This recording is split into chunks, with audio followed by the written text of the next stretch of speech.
Sir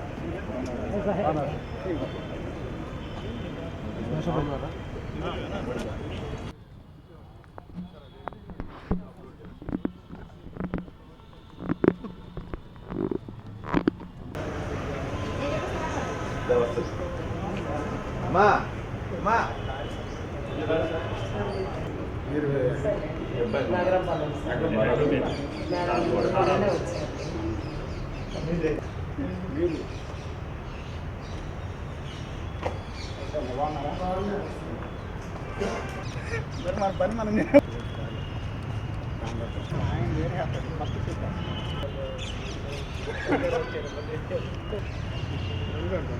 శాసన మండలి గుర్తించిన తర్వాత గెలుపొందిన ఎమ్మెల్సీలు లక్ష్మణరావు గారి మొదటి ప్రాధాన్యత వేసి గెలిపించవలసిందిగా కోరుతున్నాము.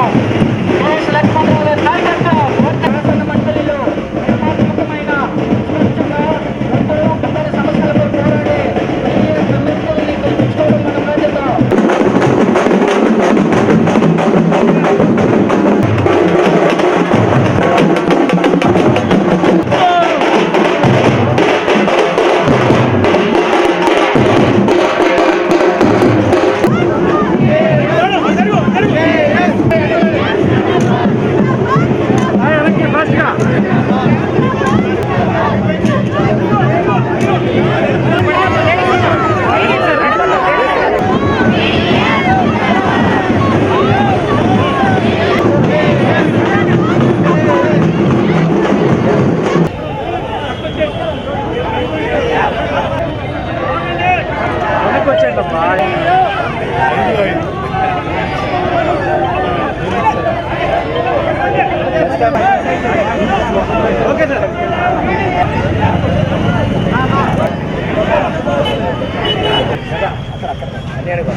మనం చూపిద్దాం బాసు వెనకరా బాసు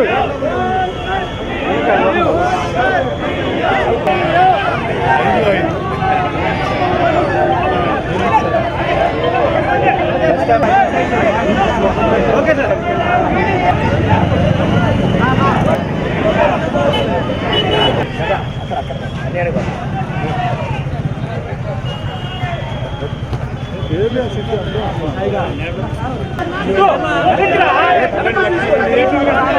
పర్ఫార్మెన్స్ మనం చూపిద్దాం బాసు వెనకరా బాసు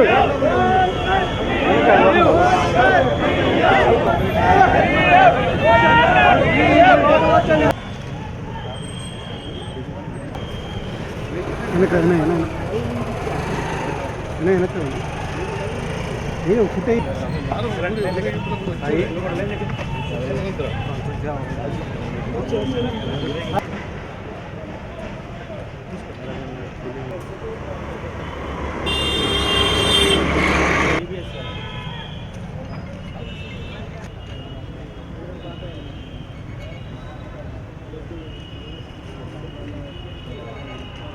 అటు మాది ఇలా 3 ప్రజెంట్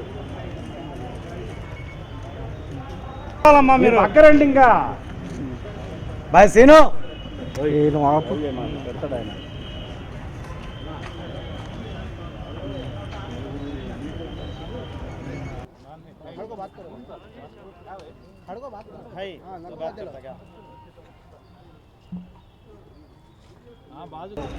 సార్ ఇవ్వాలే గెలుపు కనపడుతుంది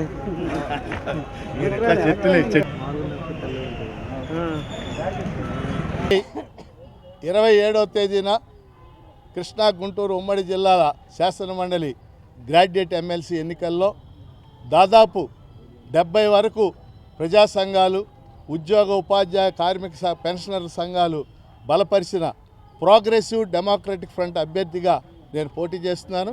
ఈరోజు నామినేషన్ చివరి రోజు నామినేషన్ వేస్తూ ఉన్నాను. 2007లో శాసన మండలి తిరిగి పునరుద్ధరించిన తర్వాత పీడీఎఫ్ ప్రోగ్రెసివ్ డెమోక్రటిక్ ఫ్రంట్ని మేము ఏర్పాటు చేసాం. ఇప్పటికీ ఈ 18 ఏళ్లలో 14 మంది పీడీఎఫ్ తరఫున మేము శాసన మండలి సభ్యులుగా గెలుపొందడం జరిగింది. మేము శాసన మండలిలో ఒక నిర్మాణాత్మక ప్రతిపక్షం.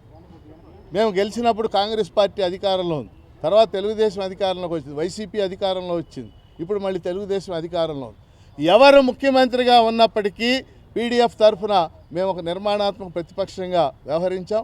ముఖ్యంగా ఉద్యోగులు, ఉపాధ్యాయులు, పెన్షనర్లు, కార్మికులు, నిరుద్యోగులు, కాంట్రాక్ట్ ఉద్యోగులు, అవుట్సోర్సింగ్ ఉద్యోగులు, అసంఘటిత రంగ కార్మికులు, అంగన్వాడీలు, ఆశాలు, కౌలు రైతులు అన్ని రంగాలకు సంబంధించి కూడా మేము రిప్రజెంట్ చేయడం జరిగింది. ప్రభుత్వాల మీద ఒత్తిడి తేవడం జరిగింది. శాసన మండలి వెలుపల వాళ్ళు చేసే ఉద్యమాలన్నిటికీ మేము మద్దతు ఇవ్వడం కూడా జరిగింది.